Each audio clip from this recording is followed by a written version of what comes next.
This is part 9 of a series of videos of solving the triangular peg puzzle.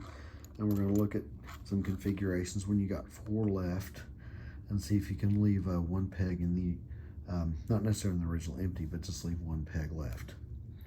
So what we're going to take a look at in this video is the equilateral triangle and one more peg that's disconnected from it.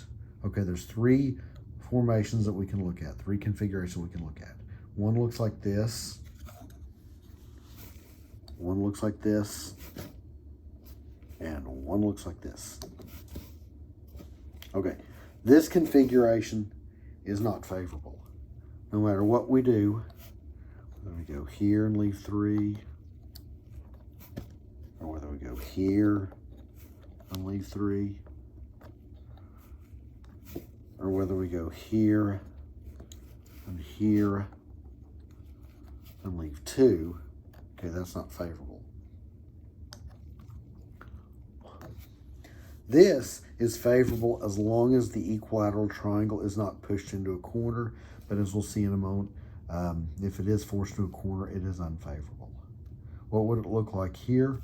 We make the jump here, and we've got the broken skew 120 degree triangle, which is favorable there. We don't have these two.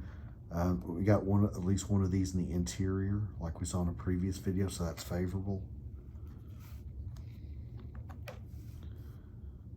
Okay, and then this is favorable here, because what we can do is we can make this jump here, and then we've got the, actually, hold on, that's the, none of the pegs are in the interior in the skew triangle here.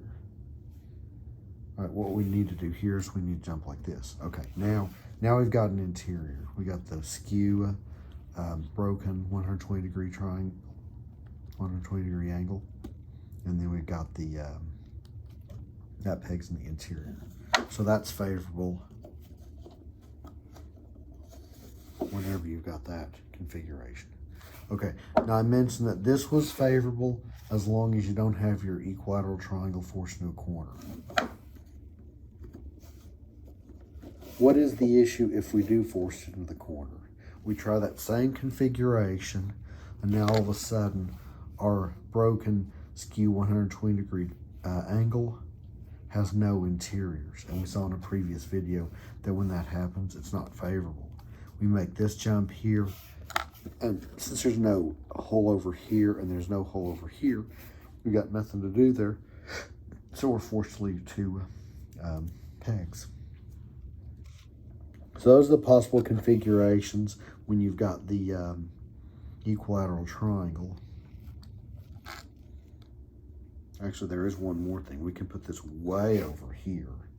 Look at that, there's 1, 2 empty pegs, the closest that we can get between these 2. And that's not going to be favorable. We won't get close enough there. And anything else we can do, we're not going to get close to that peg way out in the corner.